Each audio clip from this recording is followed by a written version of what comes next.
All right. Hello, everybody, and welcome. This is the very, very first episode of Ready, Set, Shag. I'm here today with Lofti Pixels. How you doing, sir? Good. How are you? I'm doing well, man. I will be honest. So we're kind of flying by the seat of our pants. You know, I threw together some stuff, a couple of assets.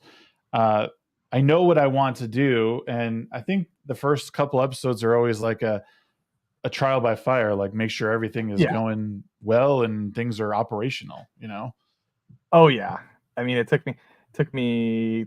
I'm still doing audio. Last week I've been streaming for 3 months on my own channel, and last week I was like talking for a minute without audio because I have a mic that I push a button and it mutes, but it doesn't light up. So sometimes I don't know. I don't know if it's muted. Anyway, yeah, I know exactly what you mean.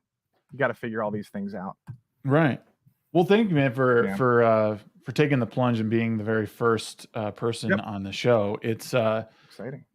For those who are listening after the fact, who are not part of the live, and who like don't know anything about my channel or anything, I have spent my entire live streaming career and YouTube career basically balancing video game streaming and culture, social, like entertainment commentary. So my algorithm is all messed up, and I don't think YouTube really cares for me that much because it's just all over the place.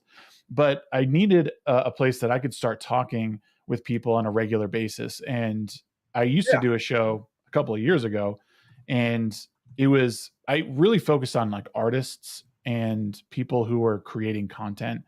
So those episodes are actually still available to be listened to on Spotify. The show is called Casual Creatives, but I wanted to sort of break away from what I was doing because I've rebranded myself in the meantime. So Ready, Set, Shag was just a sort of like jumping off point to more one-on-one long format discussions, because I think that long format discussions are something that's really lost on people nowadays. I know people consume that, and I know people are listening to it, but I wanted to be another person who was doing it and trying to engage a lot of people.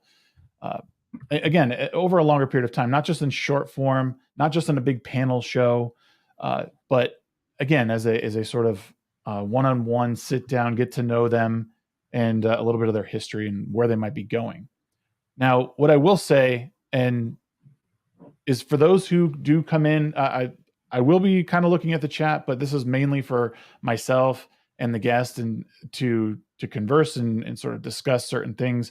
But if things are relevant, of course, I'll pop them up. Super chats and other stuff like that, I'll probably do at the end of the show, so it's not interrupting the flow of everything. So just that as a disclaimer to start off and sort of set the tone. So yeah, no, that's again, it was kind of a shot in the dark because I've been doing panel stuff for so long. And, same. Yeah. And doing the one-on-one thing, it can be difficult because you and I have had great chemistry on panel shows. I assume that will sort of transfer here. I think so. One of the reasons I wanted to have you on to start was because we all know you're your takes can be a bit spicy at times. They're controversial at times, and Yep.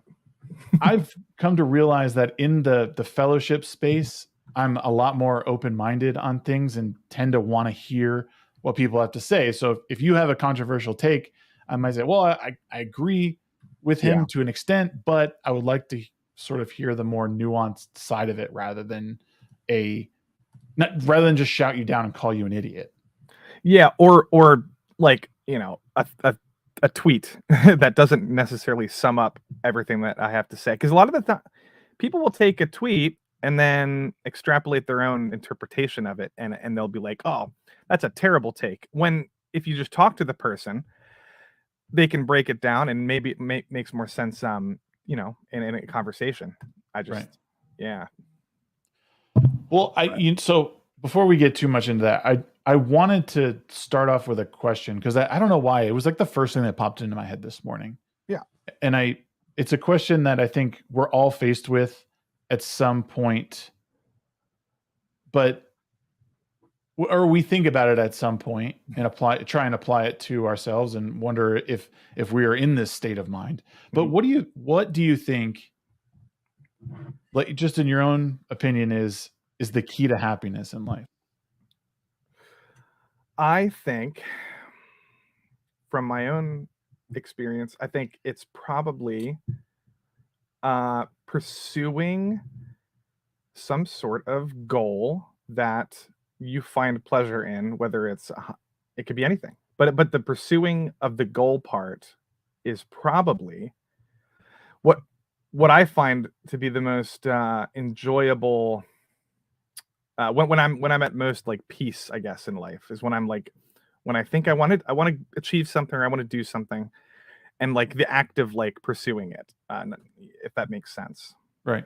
And I do a lot with creativity, so that's kind of where I'm coming at it, like maybe like art or something like that.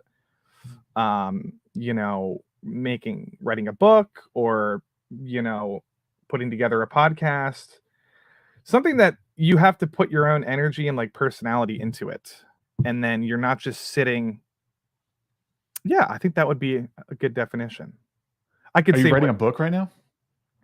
well, I'm developing a comic book. It's in the early stages, but Okay. that's, yeah, we can talk about that, I guess. But I would say that like a lot of people define happiness as in kind of like black and white or basic terms, like playing video games, or, you know, watching movies or whatever. Those are great, but like you might be happy while you're doing it, and then like you might, you know, turn it off, and then you might I don't know, you might be depressed about something else. I think the goal thing, and like the pursuing your creative hobbies and things like that is like perpetual, and it's just like day in and day out, and it keeps you motivated, and that, I think, is the pursuit to happiness. And maybe various religious things as well, but that's a totally different topic. But yeah, anyway. True. Do you find yourself in that space right now? Do you find yourself sort of in a state of happiness as it pertains to your content and life? Off and on, I would say, yeah. It's hard because I would say I would rather be somewhere more. Okay, I have like goals in mind, and I'm not there yet, and it's just like sometimes it's a struggle to have a goal in mind, and you're like, how do I get there? And then you have to try like 6 different things, and then one of them works. Like I'm kind of a little bit in that. So there's a little bit of anxiety, I would say, mixed with, I do like being creative and talking to people and pursuing and, you know, streaming and being involved in the community conversations, like kind of what I was. That's like the umbrella would be like pursuing a goal, and all of those things kind of fall under that. So I think off and on. Sometimes I feel a little aimless. That's hard. It's hard for smaller YouTubers to kind of, you know what I mean? That's kind of, I feel like a lot of people think that way, probably. Yeah, that's been kind of like my journey with stuff. Yeah. There's times I go through like, you know, that sine curve or the sine wave rather of, you know, things are going really good and you're hitting your stride, and then somewhere along the line you trip up and you just fall on your face and you're like, this sucks. I'm not doing anything I really want to do. Like, is this worth my time? And I don't know. I don't like to look to other people for affirmations, because I think most of my happiness comes from within, and like being productive, and and even more recently it's been more about what I'm accomplishing IRL rather than like, you know, YouTube stuff or whatever. And that's hard, because it makes me abandon what I'm doing online, which I know people are following and wanting more of, but it takes me away from the real life stuff and the accomplishments I can have locally. So it's a really weird line to walk. And, you know, the happiness isn't always there, but I think I've sort of found the balance now. And I think this show also will help me put out content, but also be more engaged, like, with my real life. Yeah. And I do something similar in my show where well, mine's less organized. I'm sure yours is going to be more organized, but I try to have a guest on at somewhere like once a week if possible. Mm-hmm. And I try to do a little, like, you know, a little David Letterman thing or a Joe Rogan thing. And I like to just talk to people. Like, I had Melanie Mack on. I had I'm kind of blanking. A couple other people on. I'm having Drunk 3PO on. Anyway, like, you know what I mean? Just that's part of what I like to do. Like, to talk to different people. So that's, maybe that'll help you in your next arc, your 2023 arc. Yeah, it's funny, because I don't know. You know, one thing about life that you discover, and you don't have kids, right? No. Right. So like, there's definitely a point where you start. Like, I always thought I had it figured out, and I thought, oh, I'm happy, I'm cool what I do. And then after having kids, my whole perspective shifted. And now, like, the idea of goal setting and like accomplishing those goals are way more important, because I have to teach my kids to do this sort of thing, or they should at least see things that I'm striving for and things I'm talking about. You know, and they're pretty young still, but like being able to accomplish something. Like, I'm currently working on a book, and I just told my 5-year-old the other day, and he's like, "What? You're writing a book?" Like, that to him was like mind blowing. Right. Like, he had no idea that such a thing was possible. You know, books just appear off a shelf. No one writes them. Oh, they don't know how. There's no way a 5-year-old could understand the process of writing a book, unless you tell it to them. Like, that's probably mind blowing. Yeah, no, and it was cool to sort of see his like brain click on. You know, it was really strange. But those are the moments that I sort of live for right now with the kids, and it's given me new purpose. But yeah, my 2023 arc, I was actually thinking about that the other day. It's an interesting way of putting it, because I thought, wow, you know, 2022 is great. Like, we established the midweek hump.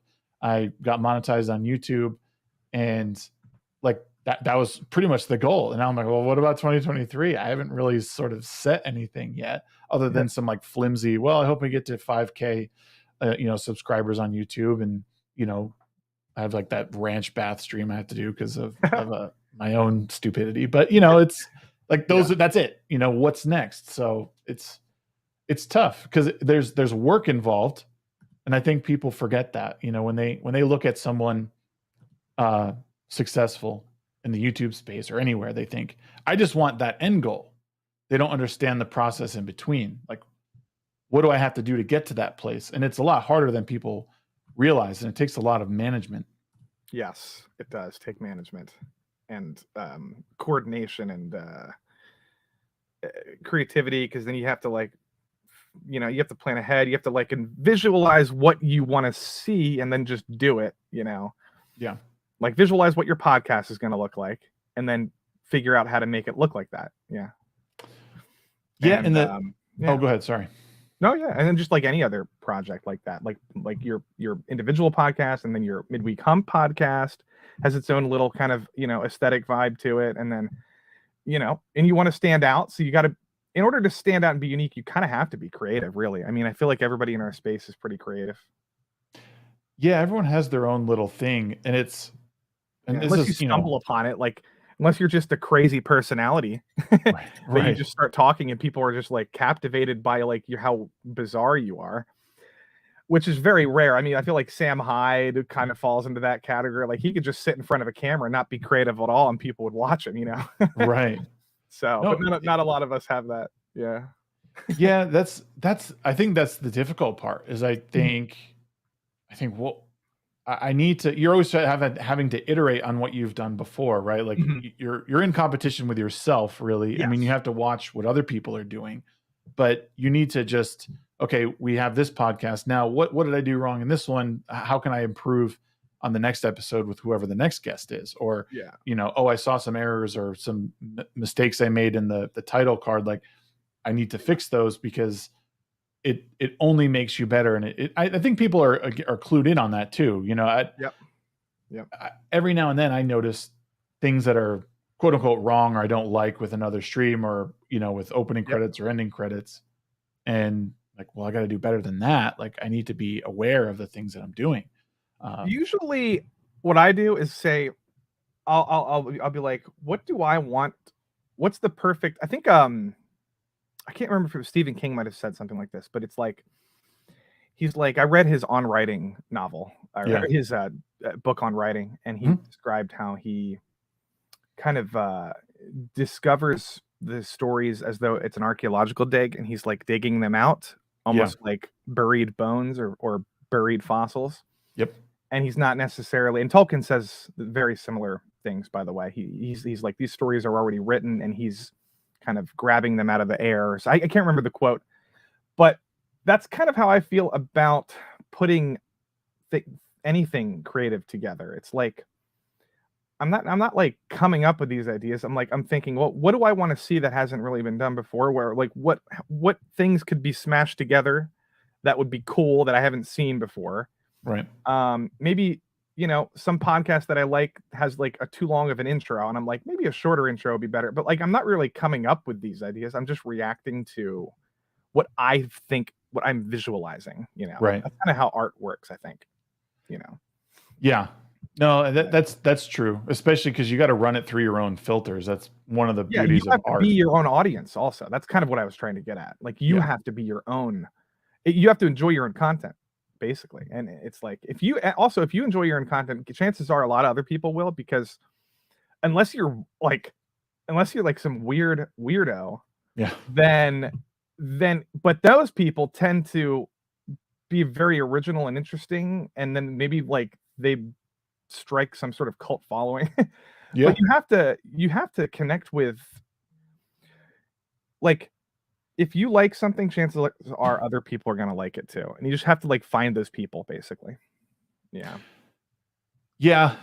And I think you kind of said it, being comfortable in your own skin, especially with the content you do, I think is paramount, because if you're not enjoying, if you're not, like, people can feel that energy. You know what I mean? Like, and there's been times where I've watched some of my videos and I thought, man, I really enjoy what I just did, but it doesn't feel like I enjoyed it. It felt like I was being so mechanical reading off. Oh, right. Like, so, but and that's part of the creative process, I think, is that you need, like, being your own worst critic and looking back at the things you did and enduring the pain of listening to your own voice is tough. No one wants to do that, but I think it's necessary to reach the next level of what you're doing. Yeah, I used to hate it, but now maybe it's because I'm a VTuber and there's this extra layer of detachment where if I rewatch my streams, I can kind of tolerate. Basically, when I rewatch my streams, I'm trying to figure out if the only thing I'm trying to figure out is whether or not it was entertaining. And then but you kind of have, I think you should do that at least occasionally. Yeah. Just to know, because you don't necessarily know if you're entertaining unless you watch yourself. No, I agree. So I guess everybody does it. I don't know. I guess I didn't I do it, but now that you said that, I'm just, I feel like a lot of people probably try to hone their talent, their skills, and their, skill sets. Well, I think too, I mean, and you've done work for some big YouTubers, and you I'm sure you understand too, like, for people starting out, like, realizing that, when you watch someone who you really like on YouTube, they weren't always that good.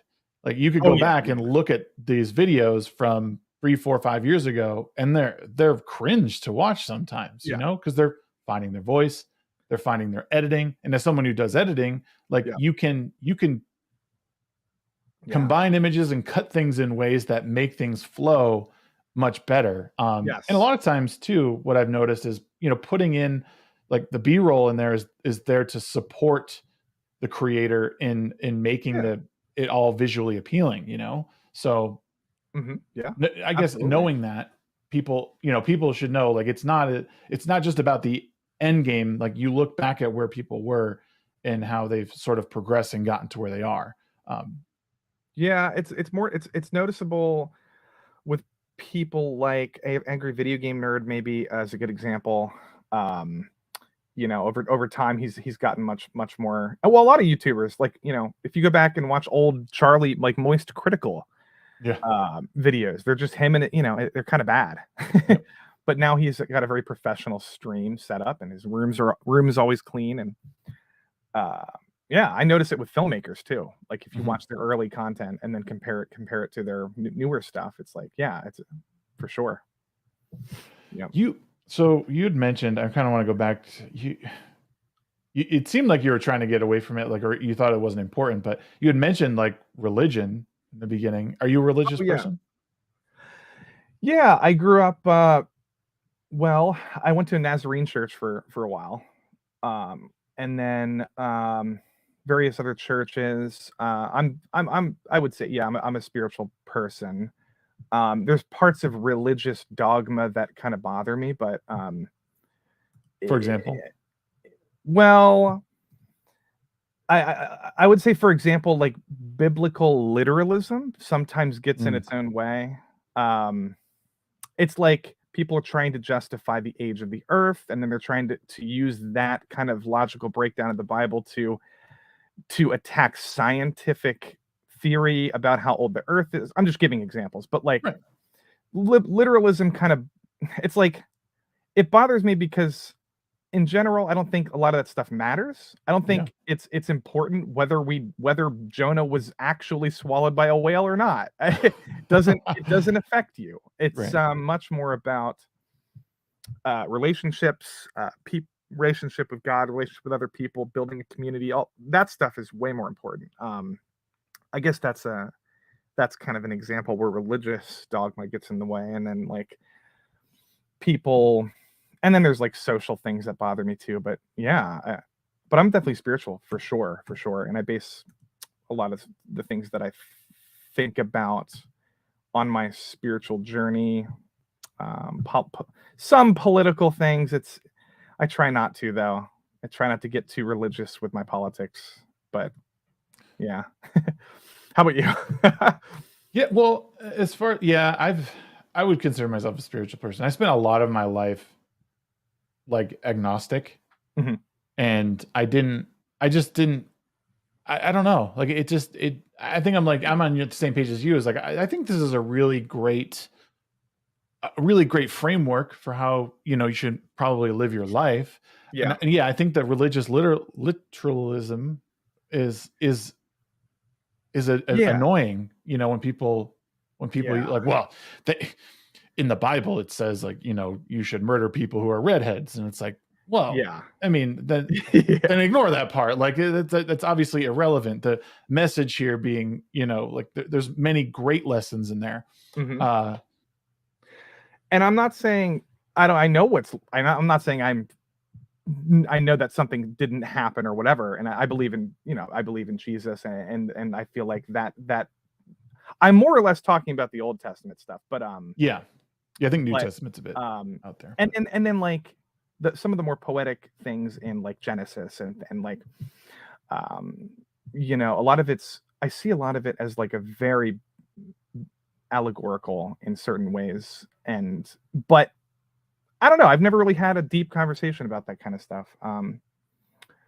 But yes, we can go down that road, Lofty. That's what we're here for. I was not prepared for that one. That one's intense.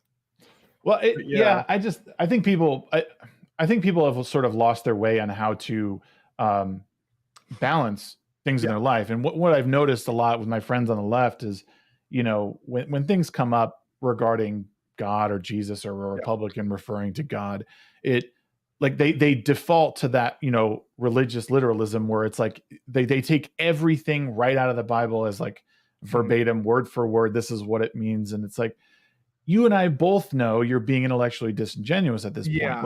Like let's have a real conversation about being a good Christian. Because I think most people, or whatever religion you follow, I think when someone says, "Oh, I want to be a good Christian," you have a lot of people are like, you mean like the kind that touch little kids? Like, no, you moron.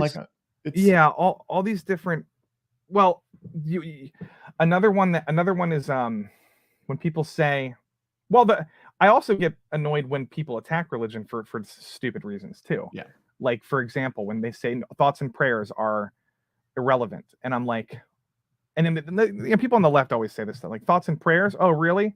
Those are meaningless. And it's like, well, to be fair, and I have a nuanced take on this, but to be fair, thoughts and prayers are very much it's a symbol of, like, camaraderie and unity and love, basically. I mean, there's nothing inherently wrong with any of that, and it's like people are taking that as like a bad faith kind of situation. But at the same time, when this bothers me specifically, when people, I've heard this before, when people say, "Oh, my house burned down with my whole family inside, and somehow we all managed to escape. The angels were watching over us," or something. And I'm like, that's a nice sentiment. I get the sentiment, but I feel like a lot of people are very dogmatic about that actually happening because they're a Christian. And it's like, I don't know if I can handle that one, because that would mean that God, there's this logical loop that breaks at some point, because then you have another Christian family of 12 that happens to die in a fire, Right. So there's this, if you're just saying, I had a guardian angel as, like, kind of a metaphorical thing, that's fine. But there's a lot of people who swear by it. And there's people who are like, I guess I could give a personal example. There's this, my brother's handicapped, and when we moved into our new home, we wanted to put up a ramp for him to get in the building. And one of my parents' friends were like, "You're installing a ramp? Really?" And my mom's like, "Yeah, why?" She's like, "Well, that means that you don't have faith that God will heal your son. You should have more faith. If you install a ramp, you're giving into the inevitability that he's never going to be healed." And my mom's like, "Okay, lady, this is kind of ridiculous. I mean, right. What are we just going to pray until he can he's never going to get into the house?" Right. Anyway, you know what I mean? No, I think that's really important. And again, it goes down to, like, remembering the balance between, like, living in the real world, and then also, again, having faith. There's obviously different kinds of faith. Yeah. Right. And I think that was one of the things that I really despised for a long time about religion, was the fact that, like, people would just attribute all of their successes and all of their failures to, or not even necessarily, they would do it this way. They would attribute all of their successes to God. Yeah. And they would attribute all their failures to themselves.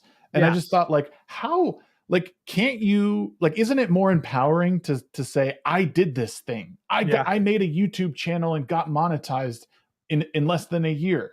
Like, God didn't have anything to do with that. Like, yeah. And I think, and it's again, it kind of goes to that whole funny example where people are, there's a guy out in the middle of the ocean, and a couple of ships pass by, and they're like, "Do you need to get picked up?" He's like, "No, God will send me a sign." And then he drowns and he goes to heaven. He's like, "I sent you a couple of ships. Why didn't you get on board?" Like, yeah, that's funny.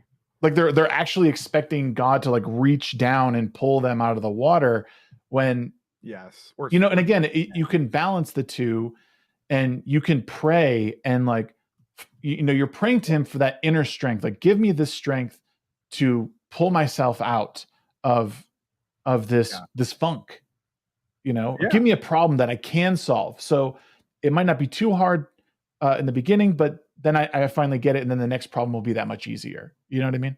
Of course. And then there's just strength in general in maintaining a relationship with God, and then, like, having that being a consistency in your life will will inherently will prevent you from crashing and burning more than you probably should. And it's like, if you don't have that, some people make it work, but it can't hurt, and it keeps you grounded, it keeps you humble, and all these things. Those are those are the important aspects of Christianity and of spirituality, I think. But yeah, and then the Westboro Baptist people are crazy. The ones who are saying God did this to you because of X, Y, and Z reasons, you know, right? And then the funeral or whatever, like God killed your daughter because of this, and it's like, yeah, that's kind of extreme example of what we're talking about, but yeah, right.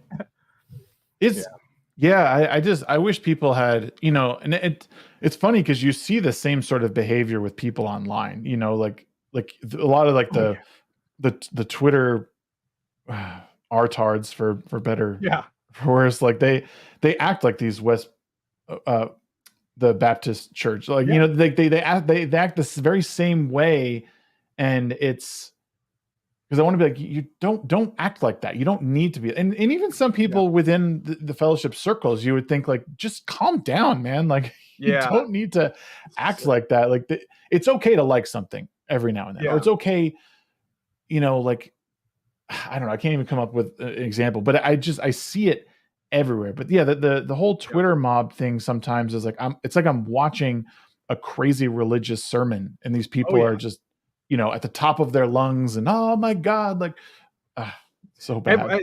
There's this perfect parallel to the Puritan. Well, if you want to draw a perfect parallel, you would have to go back to like the Salem witch trials, and examine how people behave towards heretics in this, like the atheistic movement of like social justice, right? Where if you say something inappropriate or not politically correct, you're a heretic, you're excommunicated from society. There's all these religious parallels, backdating, you know, like these puritanical subtextual things that make them seem very similar to a cult or to a religious cult.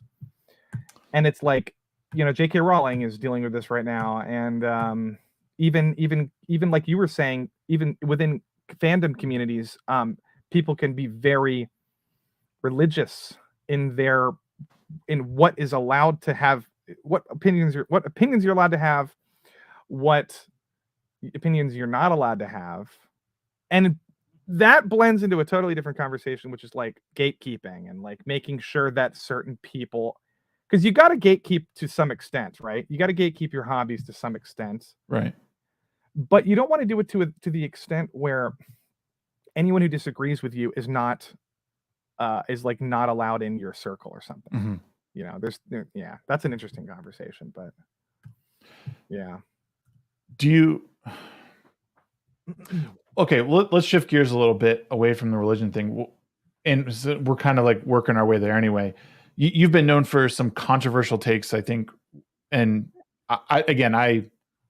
I just like to hear what people have to say about things. But what do you think is probably your most like a take that you've had that's gotten you in the most trouble since you've sort of like started?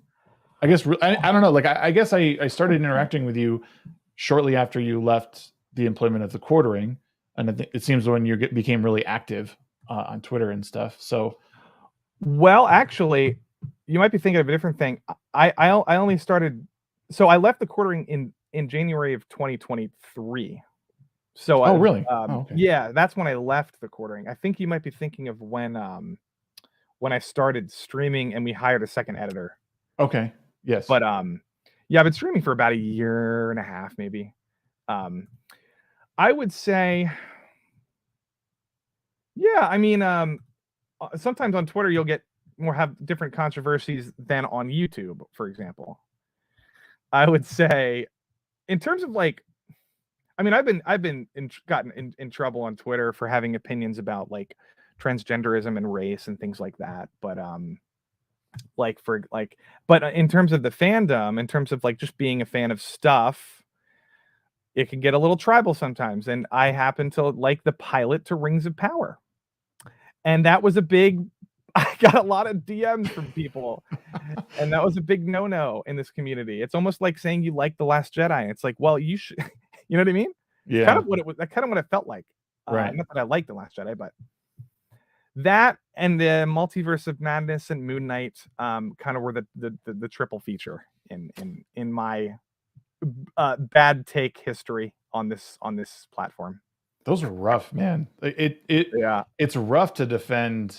Well, It's rough I to guess I defend could kind Disney. of see what you were saying about the pilot episode, Yeah. but even then, there was so many little moments where I just thought, "Oh my god, Yeah. like did they really do this?" And I mean, Yeah. I don't know, Well, but like to Moon be Knight was one of yeah, those. yeah. Moon Knight was one of the first that I thought, "Holy crap! Like, how do you?" Especially when they take a show like that and the obvious parallels to the source material and how Yeah. much they like truly deviate from it. And it kind of goes back to what you're saying about Yep. you have to gatekeep to some extent Yep. because like when you take something and turn it on its head the way they did with some of these shows, it's like you're ruining the already great stories. How do Oh, you yeah. defend that, you know? Oh, yeah, and everybody should if you don't like something, you should be free to talk about it however you want. You should be able to push back against it, talk, tag the director, give them your own opinion about. Don't harass the person. Don't go into their DMs and tell them to go die or something. But like, yeah, exactly. But I happen to kind of enjoy Moon Knight for various reasons. Mhm. And but yeah, I mean, I would say it's interesting you actually asked that question. I can't think of many more bad takes that I've had. The thing is, if you're a YouTuber, you kind of have you're not in control of your own you're not in control of your own perception on the internet or your own legacy. Right. People will, and memes are very viral, right? And memes Mhm. stick around for, so Lofty as the bad take guy is such a powerful meme because it's been repeated so often that it kind of will stick around, and people who have maybe only seen my bad take once, like the Rings of Power one, Right. will just assume that I have bad takes about literally everything.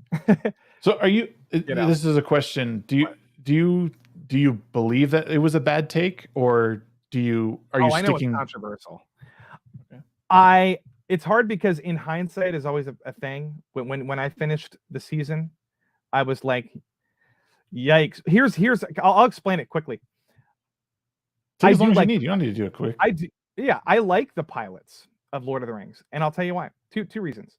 Okay. I'm a big fan of J.A. Bayona. He's one of my favorite directors. I Okay. think his work was very good in the first two episodes. I think visually, if you want to complain about the armor, if you want to nitpick some things here and there, I guess I didn't think it was that bad. But visually, I thought the prologue was stunning. I thought the world building was close to what I thought they were was pretty cool. With and at this point in time, you got to keep in mind we didn't see all of Numenor yet, so I still had high expectations. Okay. We didn't see much of Middle Earth yet, and this is kind of like a prologue, like I said, the pilot.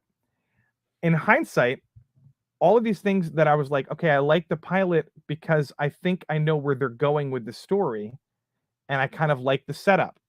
Well, they didn't go where I wanted them to go at all, and it makes the pilot kind of pointless, dumb to watch, and not great because, for example, I was like,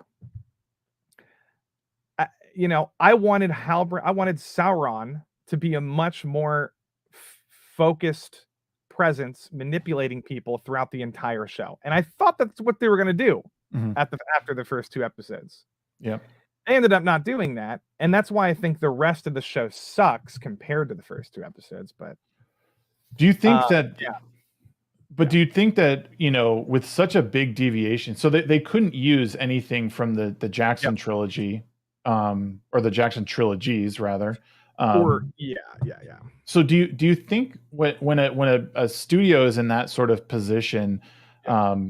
should they even bother with the story? Like unless you can sort of delve into the actual source material or even reference things that have already happened, Like, should these companies even bother with it? Because I think so. I think it depends on the studio, because look, I'm personally less interested in canonical adaptations in almost, like, I don't net I could we could talk about this, but I don't care as much about one-to-one adaptations. I think the important thing is writing and acting and presentation. And if you hit those three notes, you could adapt the most off the wall, like completely different than the original source material, and it could still be good as long as the writing and acting are good. I can come up with some examples, but like, well, case in point, the Jackson trilogy, Lord of the Rings trilogy. I mean, that deviated quite a bit yeah, from the books at many points. yeah, that's kind of a, most of it is brilliantly adapted, but they for like the Arwen stuff, they made up completely, and it's like, I actually like that. Right. You know, I thought that was cool when she called the water horses down and blew away the ring wraiths. In the book it was Elrond and Gandalf doing that, Right. but I liked it what they did in the movie. And if you want to go to like other things like Jurassic Park or Blade Runner, those movies are very different than the book counterparts, especially Blade Runner. And it's like, do I care that it's not one-to-one? No, because the movie is so good that it doesn't matter. Right. So that was my hope after watching the first 2 episodes of Rings of Power. I was like, hopefully they can stick this landing, and then they just didn't stick the landing, sadly. Yeah, and I can see that now. I guess I could see that now. Now that you're saying it, because I think that's a big portion of, like, as especially as that series progressed, the Rings of Power. I just noticed like how subpar the writing was, and how like they really kind of they just pushed the whole girl boss thing like way too much. And yes, like, because again, you're right, and Jurassic Park is a great example of that. I love the book, but it's different than the movie. But they both serve their purpose, and it's great. So if the Rings of Power had come back with a little bit higher production value, because again, when I look at that show side by side with something like what was the other one that came out, House of the Dragon? Like the production value is like far greater in House of the Dragon, and for a studio like Amazon, like, it's not like they don't have the money to do that. Like, everything looked like it was on a soundstage, or it was very obvious it was on a soundstage. Whereas Rings of House of the Dragon just had beautiful depth. The world actually felt like it was alive and breathing. I know exactly what you're saying. I have a different take than a lot of people on that. My take is that the Lord of the Rings trilogy was very much theatrical, a lot of soundstage stuff, and a lot of noticeable soundstage stuff. In the Jackson trilogy, if you look at Rivendell, very obvious matte painting background. Part that to me is beautiful, and it's a specific aesthetic. Right. The Jackson trilogy was not trying to be as, no, it was doing its best, but like, you can tell that the Rivendell stuff was on a soundstage with a matte painting. Yeah, that doesn't bother me. I understand maybe they were going for that a little bit with Rings of Power. It's hard to say whether they did that on purpose or not with some of the stuff, but soundstage stuff, it doesn't bother me as long as the writing is good and it doesn't look. It's hard to explain, but if you do side by side stuff of like Rivendell or Minas Tirith, those are sets. You can tell they're sets. Oh, for sure. But they're beautiful sets. And I thought the Rings of Power had some beautiful sets. I mean, Numenor is probably the worst, honestly. Oh. Numenor. I liked Eregion. I liked the grave. What's that place where Galadriel's brother is buried? Finrod. I like the aesthetic, of that forest, place, and in the first couple episodes. Yeah. But yeah, they fucked up Numenor badly. I feel like they ran out of. I don't know what the hell happened, dude. I don't know what happened. Yeah, it's just too bad, man. Because like, I think they could have taken that show in a really great direction. Yeah. I actually just picked up the Silmarillion book today, and I I bought that, and I bought Mistborn because I haven't read that series yet. Yeah. So, but like, I really want to delve into the actual, source material and the backstories of Middle Earth, because like you said, he had this story that he was sort of like, again, like sort of chiseling out of the stone, like it's there, but now I got to pull out the details. And I know a lot of that stuff wasn't finished, but I know, I mean, there's a whole book, 200 plus pages of story, and I'm not, I don't think you always need like to know the beginning of the tale. I think coming into the, the beginning, or the, in the middle is fine sometimes. It leaves room for the audience to sort of speculate on why we got to this point or how we got there. There's always whispers of why, but like we don't always need the vivid detail of the world past. It was just too bad to see. Again, I watched that show and I tried to give it excuses, but I just couldn't, because the writing was so bad by the end. And I did. It's hard. It's hard because after, like I said, you just said it. The writing just, it never got better. It actually got worse. In my opinion, the first two, I don't know. I think the first two episodes are better than the rest of the whole show, because at least they were giving us like a little bit of leeway. Like at least they set some things up in a way that could have ended up differently. Yeah. Like I would much rather criticize some like an episode of a show or the ending of a show where it wraps up poorly than the beginning of a show where, because in the beginning of a show you can't really criticize much because you don't really know what's going to happen, and it's just like, for example, let's say you have the first two episodes of Rings of Power, and then you said, okay, Peter Jackson, I want you to take the first two episodes of Rings of Power and then write and direct an ending to that season. I bet he could do a better job than the people that they did, that they hired.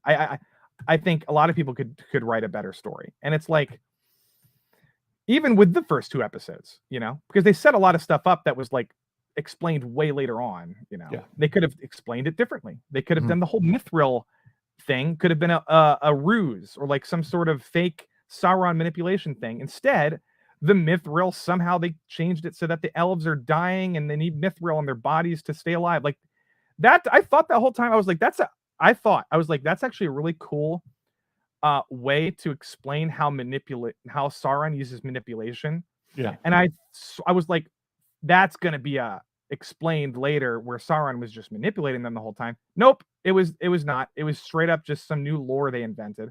Right.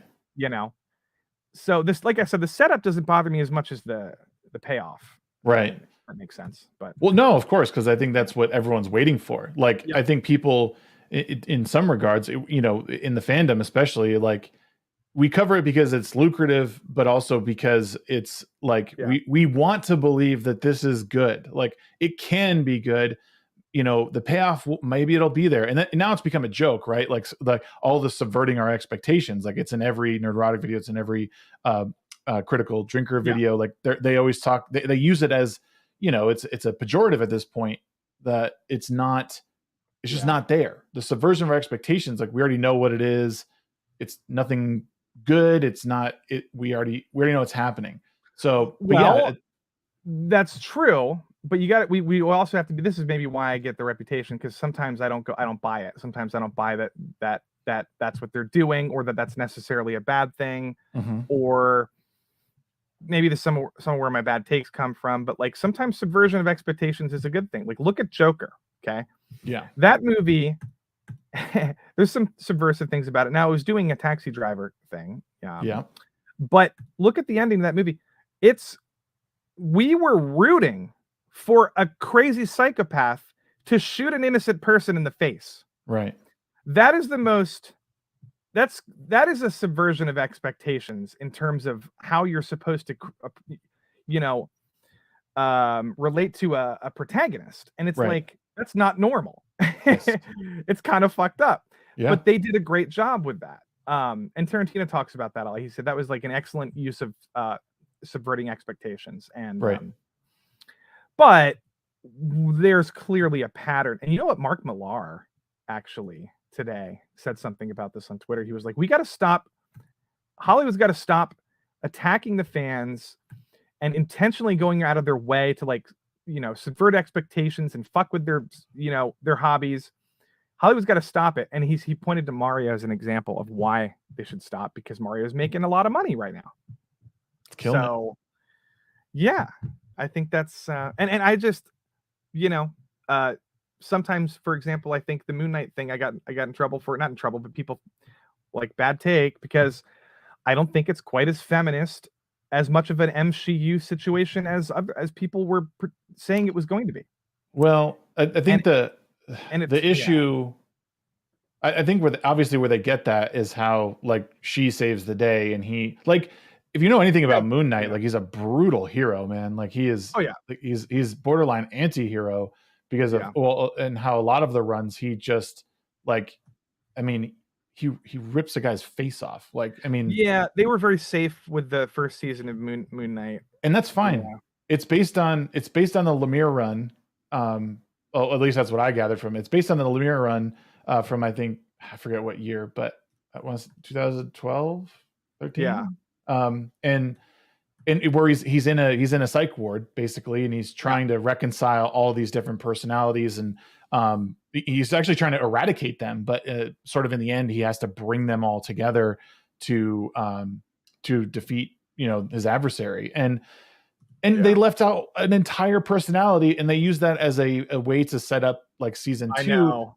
But the savior of it was not Moon Knight. He was saved by his girlfriend, and they swap around the personalities anyway, which I thought was just strange. But I don't think it was as feminist as they could have made it. But it wasn't She-Hulk. No, I mean, it's not even on the same tier. And people were yelling at me because I gave it like a 6 or 7 out of 10. I'm just like, guys, can we be a little nuanced with like our tiers of MCU? Like, can we not put all of MCU in the same tier? Yeah. Like, I think there's a big gap between someone like She-Hulk, someone like Taskmaster, and then maybe go down to the bottom where it's like, Black Widow, where she actually has a lot of nuance, and she's probably the least MCU character. Yeah. And then I think Wanda's down at the bottom too, because she has an entire arc, and her story, even if you don't like her ending, she at least has a massive character arc, even maybe more so than Black Widow. I think Wanda and Black Widow are way less annoying MCU self-inserts than She-Hulk, Agatha, Eka, or all these weird female characters that are coming out of the blue and, are just race swaps and stuff, like, Lady Thor, or what's her name, Natalie Portman's character. Yeah. I just think there's a not everything is like MCU 0 out of 10 terrible disaster, Not right. No, I agree. And I agree with you. I think Moon Knight was a solid 6. I think it's the best Disney Plus show. The other ones are terrible. Like Falcon and the Winter Soldier sucked. Yeah. And that's another one that had the potential to be really good, but they I think they leaned into the race stuff too much. Then they started leaning into like weird, like, I mean, once the, like, you got to do better, Senator, I rolled my eyes so hard at that. And not to mention his costume looked like dog shit. Yeah, I didn't even like the action in that show. It was just okay in the first couple episodes. But the best character in that show, John Walker, hands down. John Walker's character in that show, like, that's what I wanted to, like, I wanted, and they demonized the poor guy because his partner's like murdered in front of him basically, and then they want you to feel bad for the terrorist. Like, what again, it's just like such bad writing. Like, we're rooting for the wrong people here. Like, or again, Joker, you can root for him because, like, it's done in a way, again, that just sort of subverts your expectations, but you still know he's a bad guy, but you're in his world. You think, well, there's a reason he is where he is. Same thing with Thanos. Yeah. Like, they do a really good job at making these like sympathetic, or there's a way to create the sympathetic villain where you hate them enough, but you're like, I understand. I get it. Yeah. Yeah. And like, it's just that I try, because I like this community.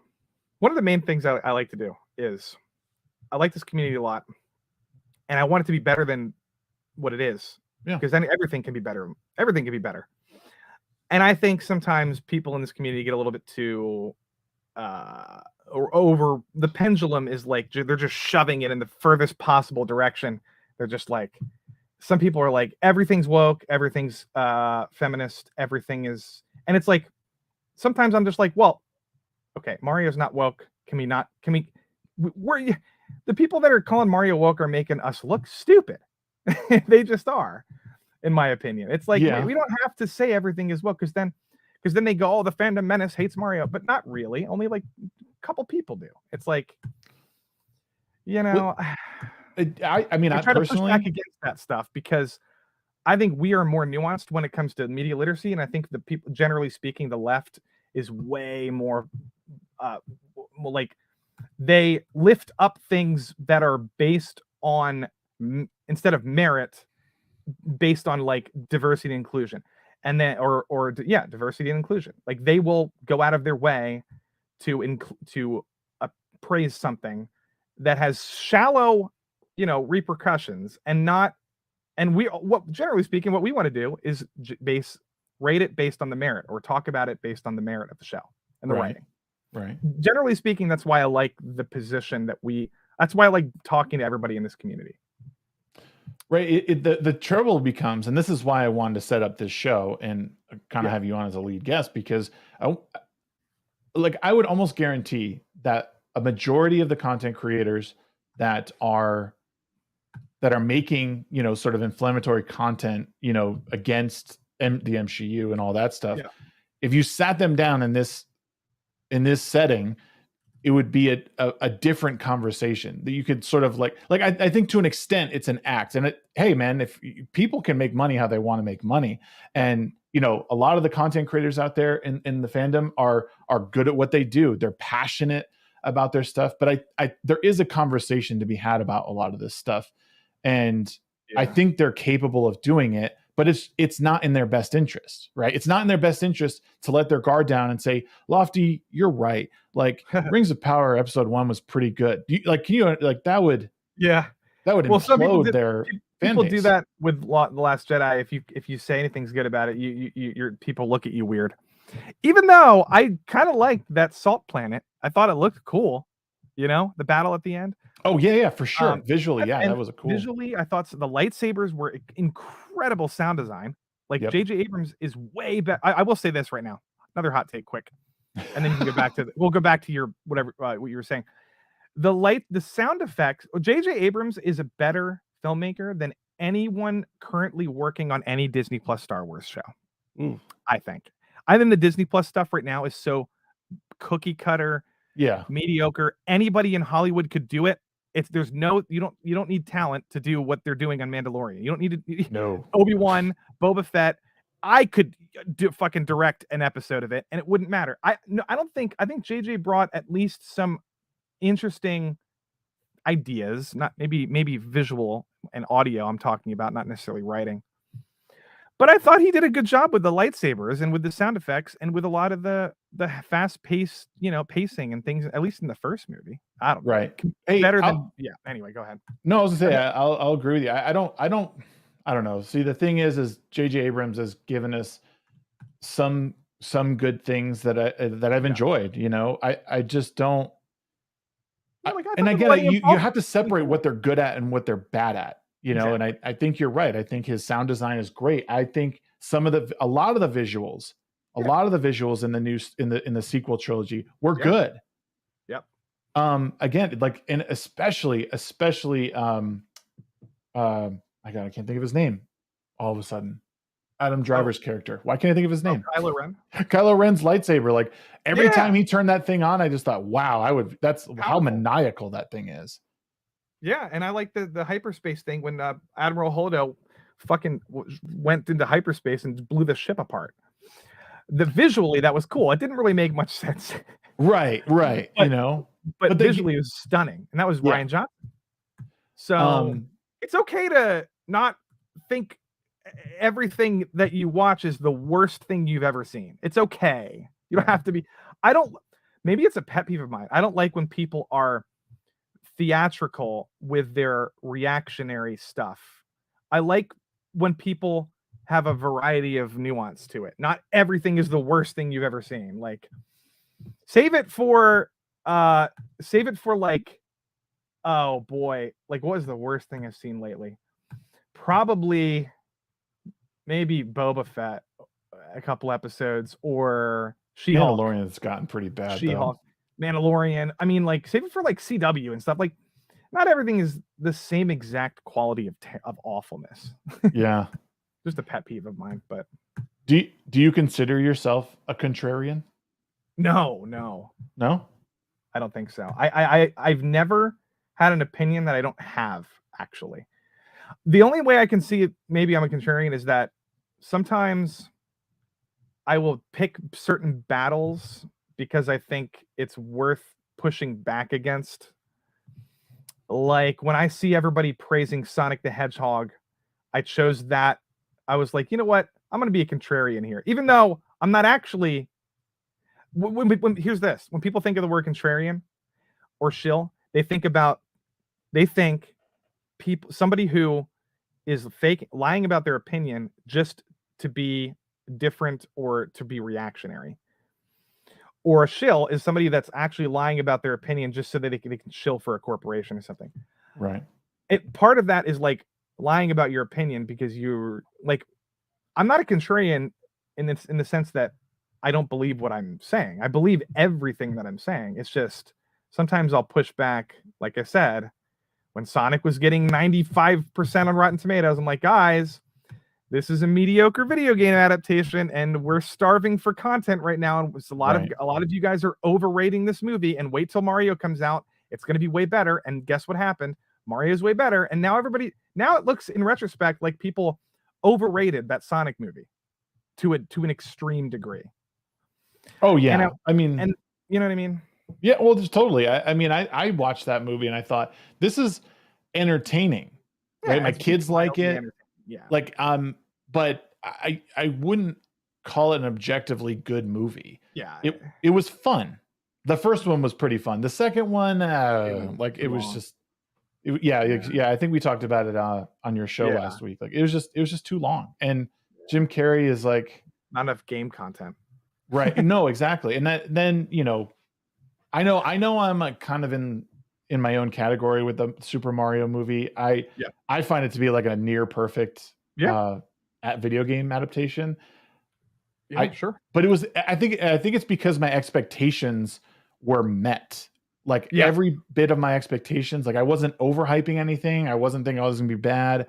It was just right there. So when they hit every single like nostalgic note, when I look over and I see my kid understanding like references from games, like this just hit everybody, and it's phenomenal. I can't, in the animation, like chef's kiss.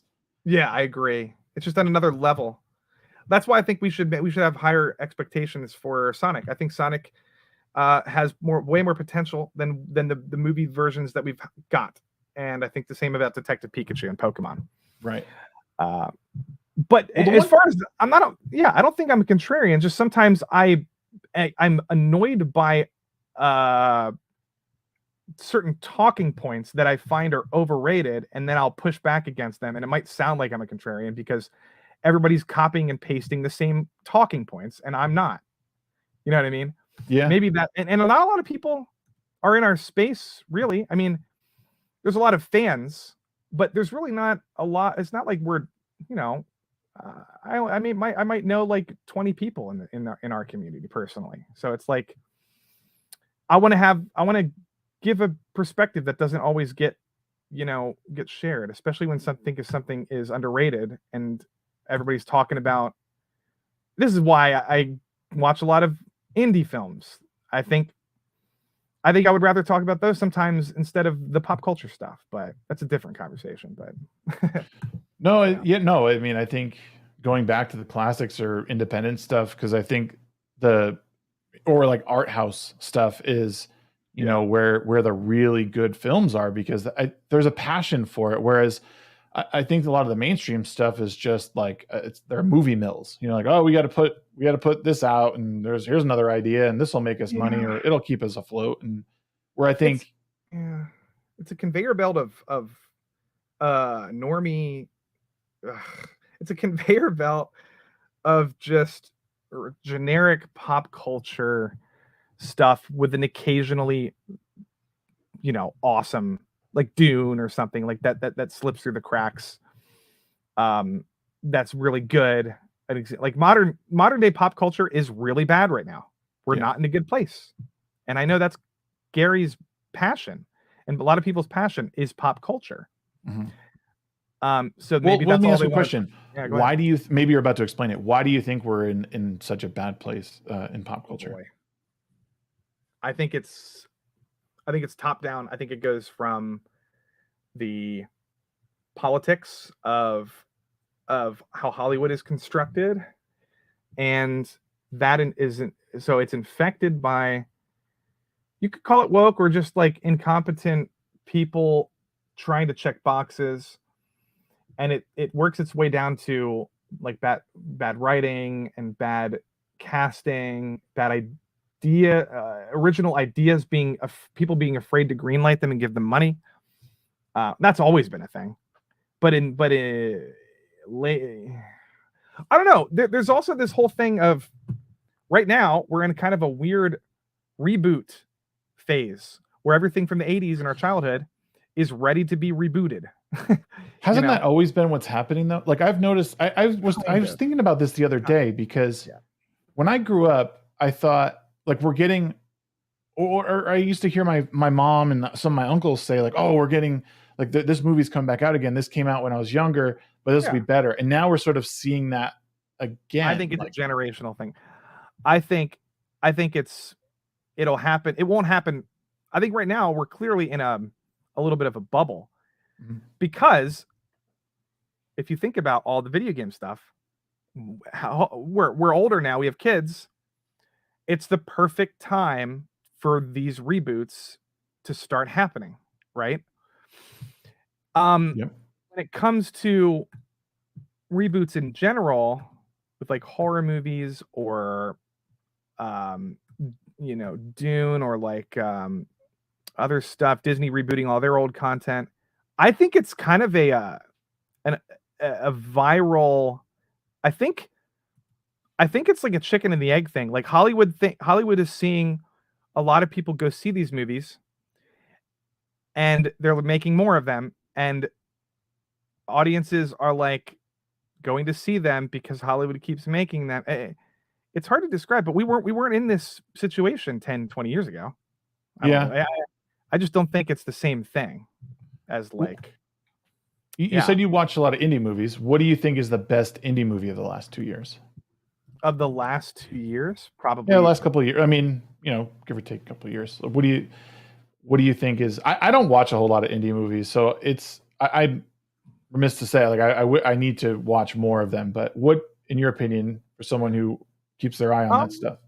I would say that The Northman is personally my favorite movie in the last like 5 years. Okay. I would say I'm a big fan of. Well, indie movies is different than like I'm a big fan of Nope personally. I loved it. It's original. Like I just liked how originality of it. It's kind of a blockbuster. But that's an original movie. It's not like a reboot or something. Right. I think Decision to Leave is a masterpiece that came out last year. It's the guy who directed Old Boy. There's a lot of Korean. Yeah, there's a lot of like really, really good Korean movies recently that are coming out of and doing really. I'm trying to find my my rankings here, 2020. But yeah, Uncut Gems with Adam Sandler is a masterpiece. Yeah, I think. Let's see. I really liked Infinity Pool, which came out this year. It's a horror movie.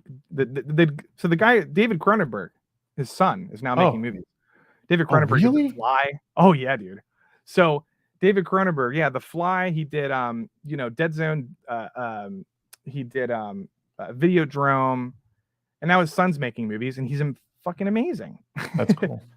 So anyway, yeah, there's a lot. I think there's a lot. I could list like 30 of them, but do you think this is just a lull in cinema? Do you think we'll turn the corner and sort of, I don't know, because I don't think anyone really no one really has a problem with diversity and inclusion, but it's No. become such a focal point in politics and I think culture, the broader culture, that it seems like right now the only thing being written is like, well, if we're going to do this thing, we got to make sure that we check a couple boxes first. I agree. I think we are already turning a corner because I think a lot of movies are losing money at the box office, except Top Gun and Mario and Avatar, which were not at all woke. None of them. I mean, Avatar is kind of has that climate change stuff going for it, but that's about it. I mean, so does Fern Gully. But like, True. But you know what I mean? All these woke movies are kind of losing money. I mean, they're not doing as well as these like Universal stuff. Yeah. And if you look at television right now, all the best shows, there's not a lot of woke writing or anything really. And even if there's diversity, like this new show Beef on Netflix. Have you seen this? I actually just saw. I put it in my queue to watch because I was looking for a new show to watch with my wife. So. Oh my god! Please watch it, and it's so good. And guess what? The whole cast is Asian, but guess what? It doesn't feel like they're inserting Asians in a story. This story is very. It makes sense why they're all Asian because and they don't play woke like they don't play the woke game of identity politics. They actually make fun of different race. Like they'll have, Koreans be racist against, white people. And then like, they make fun of the whole Harvard thing. It's just not woke, and it's fantastic. And Severance is another one on Apple TV, Ben Stiller. Oh, yeah. So good. There's nothing woke about it. It's just a great science fiction story, Yep. I think we're seeing more and more people just tell good stories, especially on television. It's harder. There's less. Movies are struggling still, but I don't know. I think we're turning a corner. I mean, I watch a lot of content, by the way. So I mean, maybe some people who are not familiar or don't have a lot of time aren't aware of all of these things that I'm describing. Like maybe they don't know who Brandon Cronenberg is or Robert Eggers, and they're just not aware that there's stuff in Hollywood that isn't woke 24/7. That's kind of what I try to do. Is like on my channel, talk about a lot of movies that people might not know about, because they only see like 5 movies a year, and I'm just like, well, not all of Hollywood is woke. That's a misconception, and it's depressing that I think a lot of people think that, because that would be depressing to me. Well, I think a lot of people in our space believe that. I think once you step outside of like your Twitter, YouTube bubble, you realize like most people are just living their lives and consuming content that they like or don't like. Exactly. And I think even something like if you showed someone the Rings of Power, I think a majority of people would just be like, this show looks like shit, or that's a stupid choice they made. I don't think they would go, this is woke, or this is, you know what I mean? Like I think a majority of people are just like, I'm here doing stuff. And it's easy to get wrapped around all of that when you're in the space and you're just seeing it constantly and you're consuming that constantly. It's the feedback loop. And it's also because big pop culture, woke or controversial things are better on algorithms. So you're going to be fed that content more frequently. And maybe you might like, for example, Pig with Nicolas Cage, fucking amazing movie. Okay. Yeah. Maybe you don't even know it exists because the circle of people that you're around or like the algorithm stuff that you're being fed isn't feeding you the trailer to this movie or content of talking about that movie. Right. Because you're focused on pop culture stuff, Yeah. That's my point. I think people need to pay attention to what their algorithms are telling them. And then think about, well, maybe I'm missing out on some I thought Nightmare Alley was really good. I'm looking at a bunch of movies now. I thought what's it called? Joker, The Lighthouse, Once Upon a Time in Hollywood, 1917 was incredible. Dunkirk, like Christopher Nolan has a movie coming out this year, Oppenheimer. Oh yeah, I can't wait to see that. Yeah, like there's tons of movies. Napoleon with Ridley Scott and Joaquin Phoenix comes out this year. Then we have Martin Scorsese and Leonardo DiCaprio have a movie this year. There's so many movies coming out that nobody's talking about because all we talk about are the current thing. What's the current thing now? I guess we're past Ant-Man. What's the current thing now? I can't even think about it. The Marvels. The Marvels. Yeah. Yeah. Think.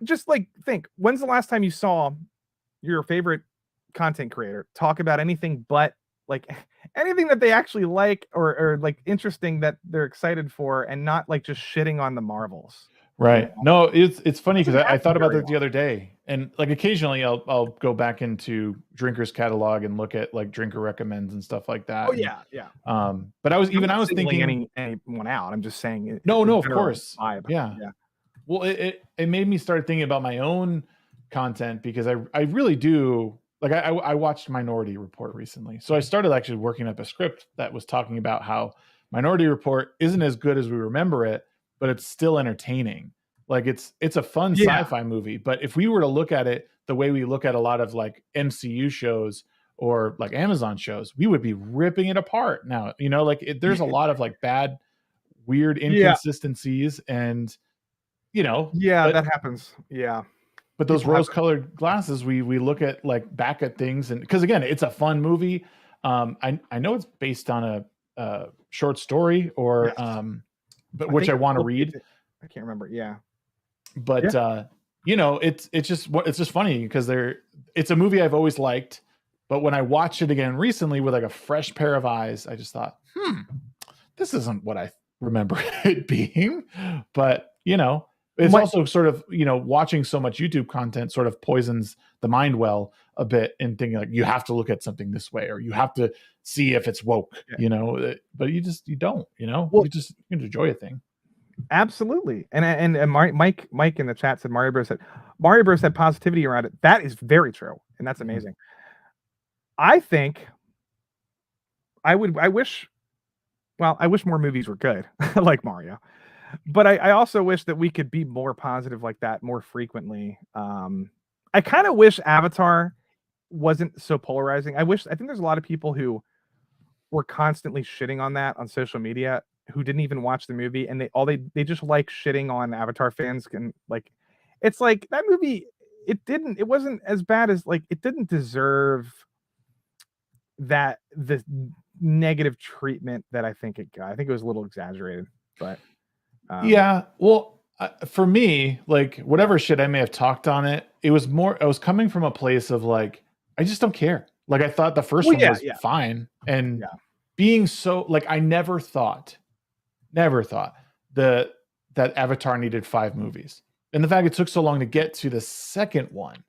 Like what I appreciate Cameron for, like, and even Christopher Nolan to an extent, is how like innovative they are with their movies, and how they're willing to take risks, both technically, and even with writing. Like Cameron like develops ways to make movies. You know what I mean? Like, I mean that whole their underwater thing. Like he had to like do that. Nobody else could do it. Right. He had to develop the technology basically to shoot that movie in a realistic way, which is awesome. And imagine the MCU. Imagine like somebody in the MCU trying to do what they did. Right. And then we'll just look at Ant-Man or look at Wakanda Forever, and they are struggling with CGI.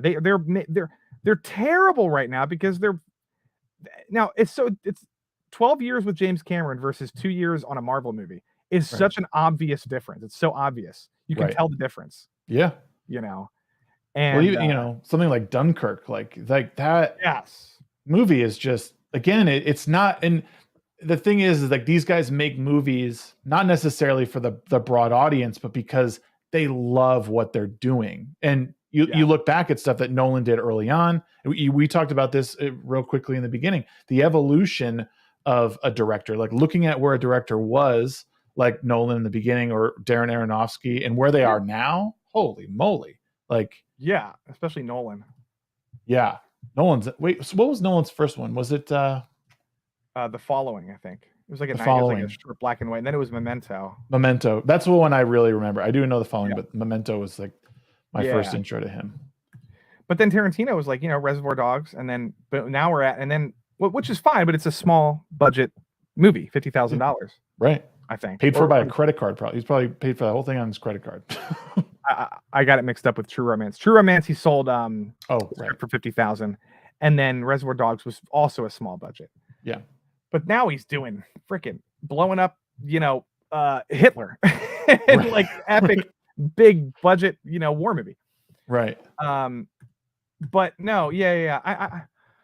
I just think we should be more positive, and not in a fake way, but in a way where we realize that there's good content out there we can talk about. We don't have to talk about Marvels all the time. Right. I wish people would do a whole episode. I guess I'll pick on Geeks and Gamers for a second. I wish they would just do one episode on a show or a movie that they like, but I guess they have this format where they have to talk about the news. I get it. I'm kind of just, I'm just teasing them. But like, I want someone to just do a whole stream on the newest season or on Beef and just talk about it for 3 hours. It's so good. Right. No, I think I think people I think groups like Geeks and Gamers, I think doing something like that wouldn't, I think at first people would be like, oh, what? But I think if they made it a regular thing, I think their audience would be like, oh yeah, I guess we could enjoy this. Like maybe we could go to the sequel trilogy and pick out our favorite scenes and explain why those scenes are good. Like the battle on that, on those like salt flats, fucking cool visual, like, but it, I understand why they don't, but it's, I agree. And to be fair, I was doing the same thing on Flashcast for a long time, and it hits this comfort, like it's comfortable to have a weekly show, talk about the news, talk about what sucks. It's very like, I don't know. There's something about it that's attractive and appealing. I just wish there was more people doing or doing different content, like talking about different things that nobody's talking about. Which is what I do on my stream. But do you? Yeah, it's sometimes. Yeah, right. Well, I know. I think it's important to have a balance of things that are you should be really critical about it. And I think obviously the algorithm is supporting things that are controversial to an extent. They're controversial but still safe to talk about, obviously. And with movies, it's really easy to do that because, again, I think you're seeing production companies play with the idea of DEI stuff, and I think it's costing them a lot of money because I think even normies are like, this is stupid. Like, what are we even doing? Like, I don't know how the whole Harry Potter reboot stuff is going to go, but I think it'll go decently well with J.K. Rowling executive producing. Yes, I think that's a really good plan. And everyone's saying, oh well, she's just trying to stick it to her. Maybe she is, maybe she isn't, but it's trendy to do TV shows right now. There's a lot in the books, man. There is a lot in the books they didn't put in the movies that they could really delve into a bit. Yeah. It'll do, who is it Amazon that's doing that show? HBO. Is it? Okay. I think it's HBO. See, HBO. See, again, it's another good chance to do something good, because I think The Last of Us. That's what I'm saying. Like, look at House of the Dragon. Right. They people liked it, and that's an adaptation of a book, and they did a good job with it, and people liked it, and I think they could do a good job with Harry Potter. Now, I just wanted to say, to be fair to Geeks and Gamers, I was picking on them. Everybody liked Mario, and that was a lot of positivity around that discussion. I'm not saying there's, they just do negative stuff all the time. And the same thing with Avatar. Yeah. Actually, they could have done a lot of negative stuff around Avatar, but they didn't. I think Jeremy and Ryan loved Avatar, so they didn't even bother. They're always honest with their opinions. I'm just saying, like, there's this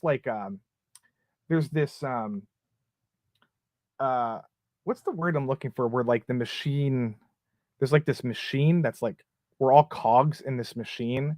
Yeah. And the machine is like, you have this woke stuff, and then there's like anti-woke, and it's like these big machines that are like churning constantly, and it's like you got to be in one of those machines, and it's so easy to get sucked up into one of them, Yeah, that's how it is.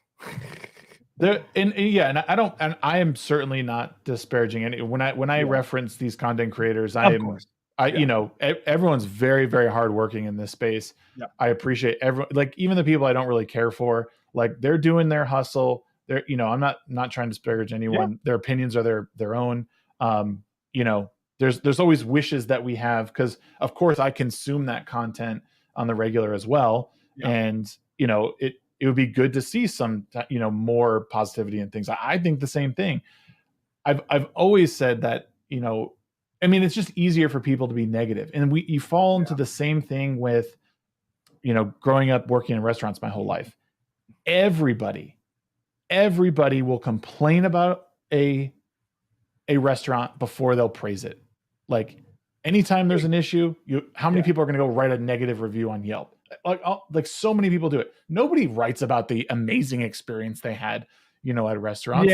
It's kind of the same thing in this space. Like, it just doesn't sell as well, which is unfortunate. But, again, this is one of the points of having this show, is to sort of delve into like your likes and dislikes, or just be way more nuanced on people's understanding and love for the content that they're making, and the content they consume.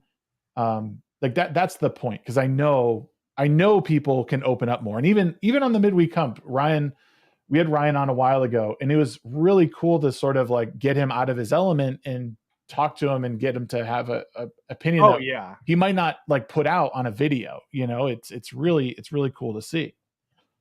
And somebody in the chat said Gary did a positive review of Picard season 3, and I agree. That's what I'm saying. That's what I'm saying. Like, I like everybody in this community. I'm just saying, like, the general vibes. I was just describing kind of like the vibes, and then I was gonna bring up another thing. Oh, yeah, people call me a shill, or like no. What's the other thing? I can't remember now. But if you think I have bad takes still after this podcast, go to my Letterboxd. I always show my Letterboxd because it always like kind of blows people away who think I'm just like this normie with bad takes. But go to my Letterboxd, look at my top 100 movies, and come back and tell me if you still think I'm a normie shill contrarian. I think you'll agree with me. I think you'll find that you'll be surprised at like some interesting films and conversations that we can have about fun stuff. Yeah. And I do think we're starting to see a bit, even in the fandom stuff, where people are starting to give credit where credit is due. And I think the Picard season 3 stuff was really awesome to see, because but again, we're and this goes back to what I was saying. We're always trying we're consuming this content, one, because we're probably going to do a video on it. In the chat. Hey, buddy. I just realized. Sorry. No, it's fine. We're trying to cover it, but also because we want it to be good. We want Picard and the new Star Treks to be good, because we have such nostalgia. Like we have such good memories of these. I agree. And I feel the same way about Jurassic World. I shit all over those movies because I just want a nostalgic Jurassic Park movie. And it's like we're not getting anything. Like, we're going further and further and further and further and further away from it. Yeah. Everything's now it's all global, and like the story doesn't make sense. It's all over the place. And the claustrophobic like filmmaking that Spielberg did in the first movie is gone. I totally get it. Everybody should shit all over these movies.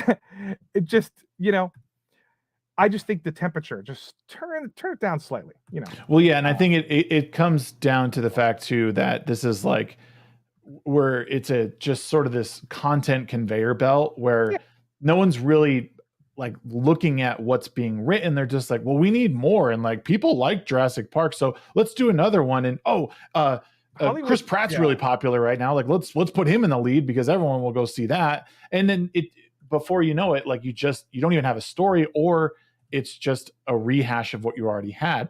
But again, in the same way, Spielberg was so innovative in a lot of, and back in the day, like they had to come up with ways to make movies the same way that Cameron does and Nolan does. Like these guys they're at the top of their game because they're always pushing the envelope with their filmmaking. They're innovating.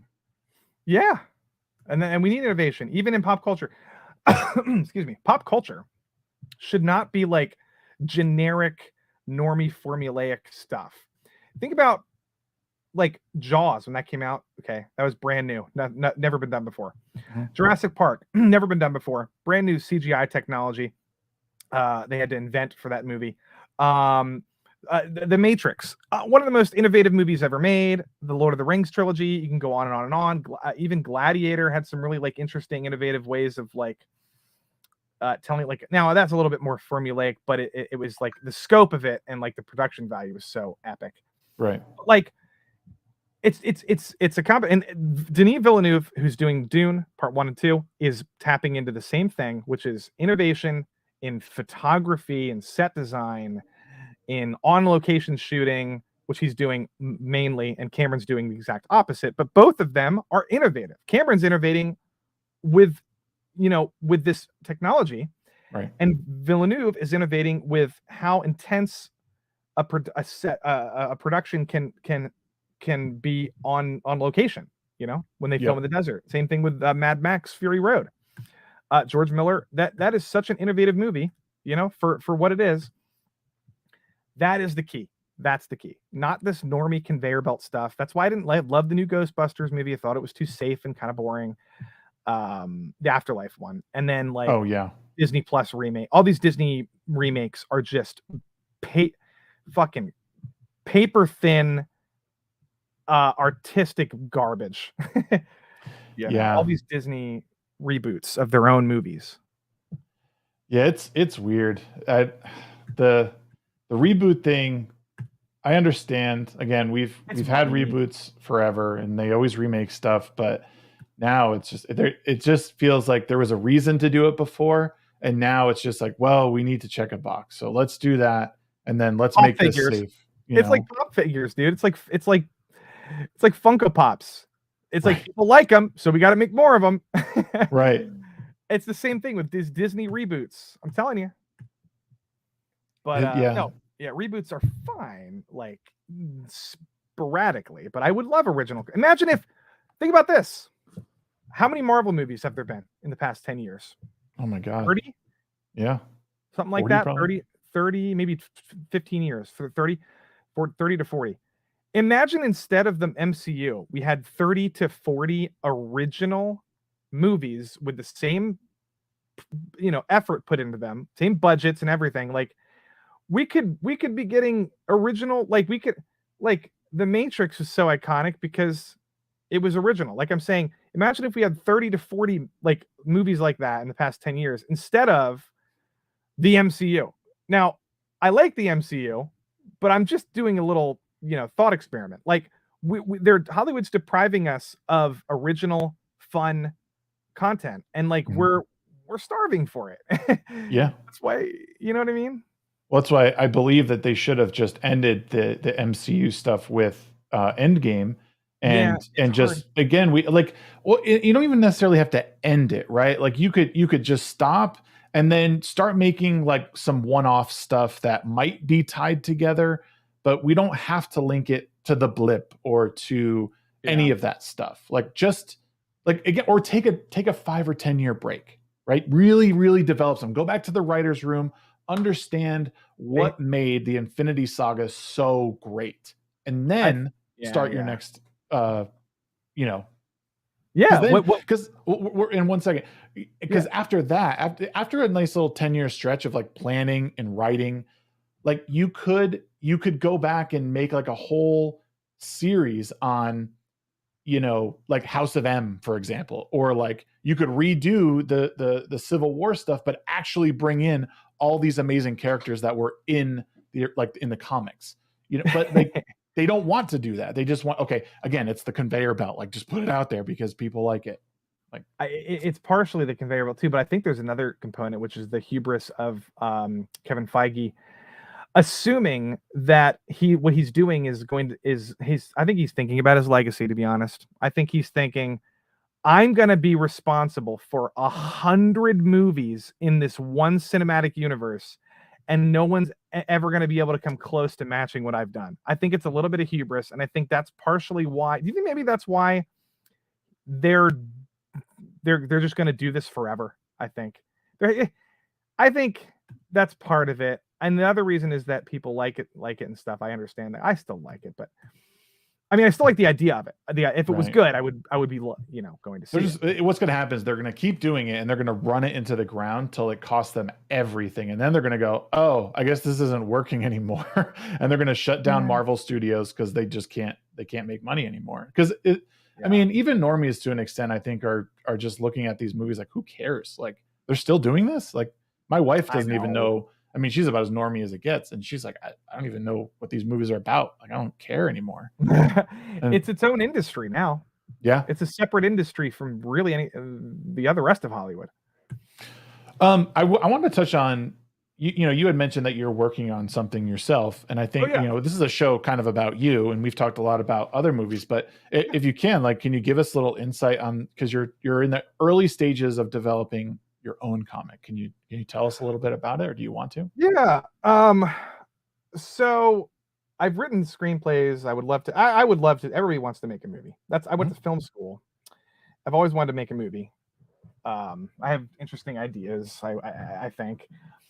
And it's just hard because you have to work with a million different people. You have to raise $10 million or whatever, $2 million to make a movie these days. That's going to be interesting. And you can do low budget stuff. That's fine. I can't even raise that much though. but the point is, comic books. Okay. Very easy. You just do it yourself. Yeah. And I'm noticing a lot of people in this community are doing very successful comic book fundraisers. And I'm like, hey, maybe I should try that. And I've always liked reading comic books, and I love manga. I have a lot of manga that I read.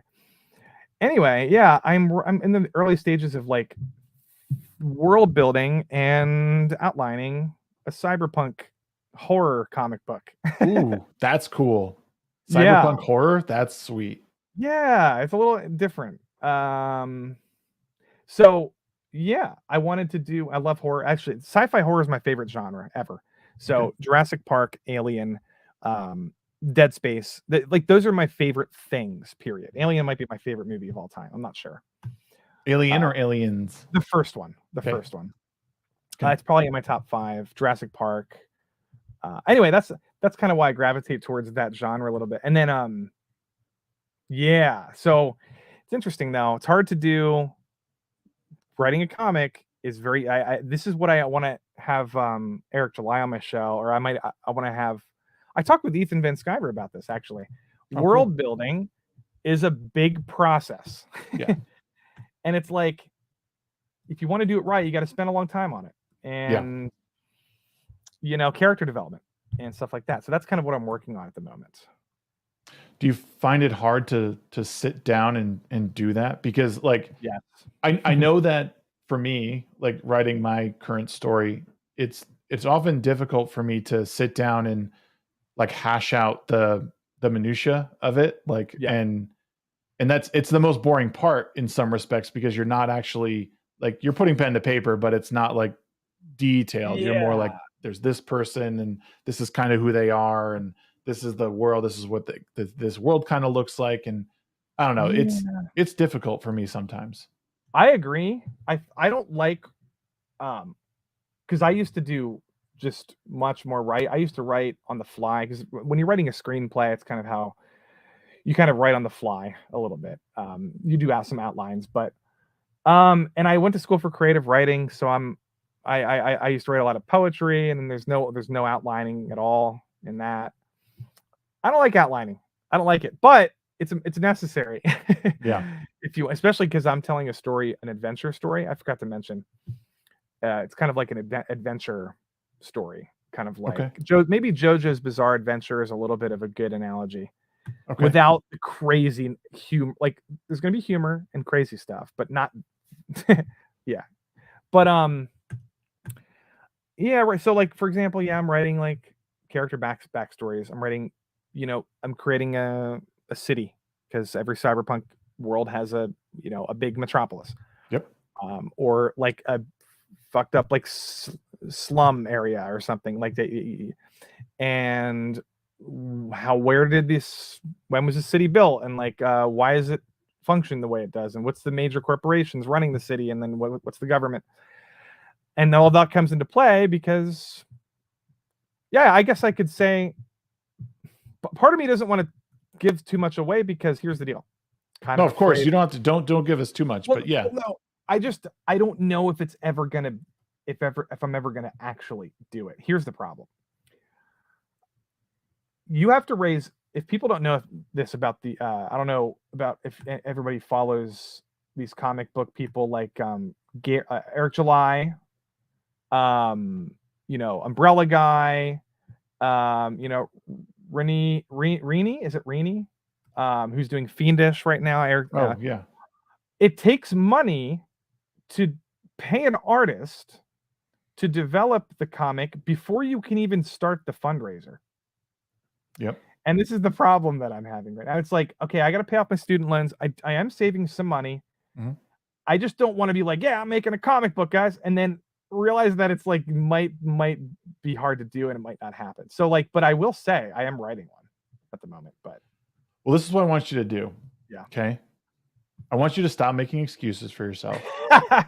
And I want you to get it done. This is the biggest problem. Like, and this is, I said this, I tweeted this, I think I wrote something, a little article about it. Like, what people don't understand about any goal that you're going for is that yes, almost 90% of it is you manifesting in your head that it will happen. And the rest is just showing up, right? Yep. It's trust the process. You'll never understand until you've actually gone through the process, seen some gains, and then you're like, oh shit, okay, this just takes time. And again, that's where it's the hardest part, because you look at someone like Eric July, anyone that's doing Iron Age content right now, and it's fucking awesome. Yeah. Like, you just need to put your nose to the grindstone, and you got to do it. It's a thankless process to start, but then once you see the fruits of your labor, and I didn't realize any of this until I started like working out, and I was like, I want to lose weight. The first 3 weeks sucked because I got on the scale. There wasn't much of a change. And then once like week 3 or 4 hit, and I like looked in the mirror and I was like, holy shit. Like, okay, I get it now. Yeah. I understand. I understand what the shut up and write. That's what Grant's saying. That's basically what you're saying. and man, that's all it comes down to. This weekend, I went out with my family. We did a little staycation nearby. The night before, the night of, and the day after, I wrote about 5,500 words. Basically the first couple chapters of my book. But I just sat and did it because I was like, I need to do it. Everyone's asleep. I'm going to go downstairs. I'm not going to play games. I'm going to do it. We went to the hotel. Everyone went to sleep. I sat down, opened my laptop, writing. And again, like, it's why I thought a little bit. I think it's cathartic a little bit to write, to do it, to finish a chapter, or to finish a part of a story or something, or like start writing, even just writing in general. Well, and the thing is the first and the biggest pitfall I had originally was that I would sit down and write, and I would go back and start reading what I wrote.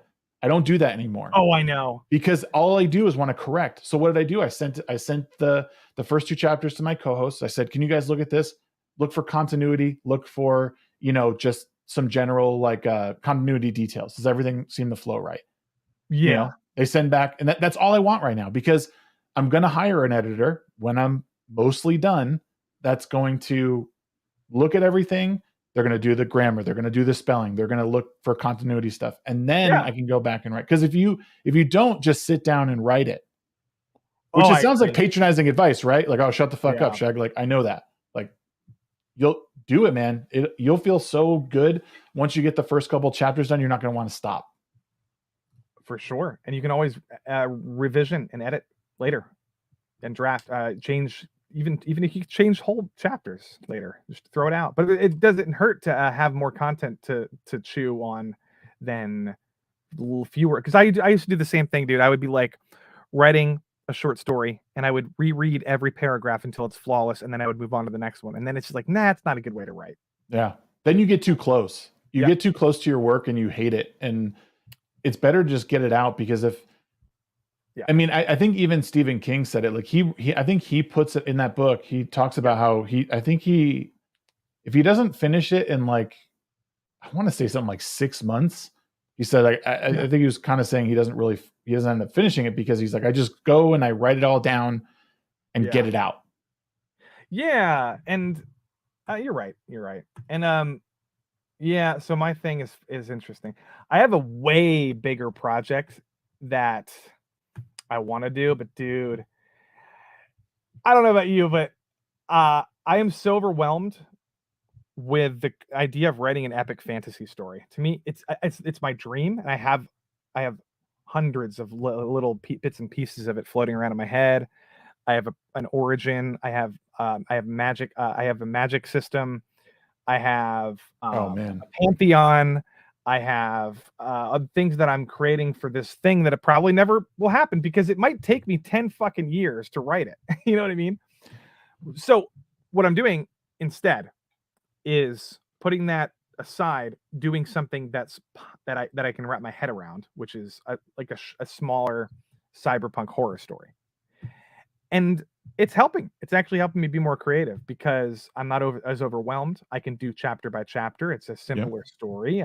There's only a dozen characters, so that's what I'm doing at the moment. But dude, I got this epic story, like fantasy adventure shit that I want to do, man. Shapeshifters, dude. There's That's shapeshifters. cool, dude. That's Yeah, cool. I And know. you know what? And the one that you're doing, like if you're gonna be a Yeah, graphic novel or comic or whatever, it's yeah. It could small. be It's a a one-off. smaller scale. Yeah, You know. I could even straight up just do a one. If it does well, I might do two or three. But if it doesn't do well, I could just move on to a different one or something. Right. Yeah, man. I think you'll get it. It's just it comes down to like it's discipline, dude. It's I don't lose weight or get in shape because like of any one thing or because I went to the gym one time. It's because I Oh yeah, showed up when I didn't want to. Like you'll sit down and write some days and be like, I didn't really get anywhere, but you still need to write. You still got to put something down on paper to advance your story forward because you'll just continue making excuses for yourself and then you won't get done. Then you'll be pissed. Then you'll stop yeah. making YouTube videos and then, all the rest. You know what I mean? It spirals out of control. Exactly. Um, no, man. I really enjoyed our conversation today. I think this was Yeah, a great success, and I agree. I honestly I could probably talk to you for another full hour, but Oh, I I agree. I want to save a little time because for those who have been in chat and who have been watching this whole time, I appreciate you guys like 100%. Did not expect this many people to come by. I haven't been ignoring you in chat necessarily, but I like to sort of engage with the guests so I can give them my full attention. So what we're going to attempt to do now is we're going to attempt to end the YouTube stream and we're going to talk for a little bit longer and it's going to go up onto my locals page. So if you want to get some bit of the after conversation, you can head over there and probably in a couple days when I get around to like pulling this off and editing it. But I do want to do something specific for locals, and I want people to start supporting over on locals because it's a great place to monetize off the platform. There, I get a much bigger cut from locals than I do from YouTube. So, great way to support that way. And I'm going to be putting up some content for members only regarding my novel. So, first couple of chapters, the rough draft is done. But once I get basically probably the first 5 chapters, I'll start releasing stuff over there. And you can expect this show every week. So Lofty was my very first guest. We have someone else next week, and it'll kind of go on. And if we can start doing more, then we will do more. But Lofty, thank you so much for giving me your time and talking to me today. Is there anything that you want to put out there, promote here before we go? Just my YouTube channel. Like I said, I do I like to talk a lot about my hobbies, movies, gaming. A bunch of games coming out too soon. We got Zelda and Final Fantasy. I don't know. So if you like gaming and anime and movies, Lofti Pixels on YouTube. I do streaming. I'm going to be doing having more guests on. Like I said, Drunk 3PL. I'm trying to get a bunch of other cool people on. So yeah, that's pretty much it. Yeah. Cool. And his links are down in the description below, his YouTube channel's Twitter. Please go over there, subscribe to him. I very much respect him, even if his opinions are bad or wrong sometimes. We need these kind of voices out there in the world to sort of balance everyone off. And again, appreciate the chat. Everyone who came by today, you guys are awesome. We have Every chat. very lively chat. Yeah, very lively chat. Some good questions, some good comments in there. You guys are awesome. For me, tomorrow we have Darth Call joining us on the Midweek Hump at 9 p.m. Mountain Time. We'll be talking with him and hanging out and talking all things pop culture, politics, whatever we get into. We just like getting in trouble. Mostly Sheep Cityan, but me, I try and stay out. But thank you guys so much. You guys have been awesome. I'm gonna roll some credits. We'll see you guys next time. Thank you guys so much. Later. Bye-bye.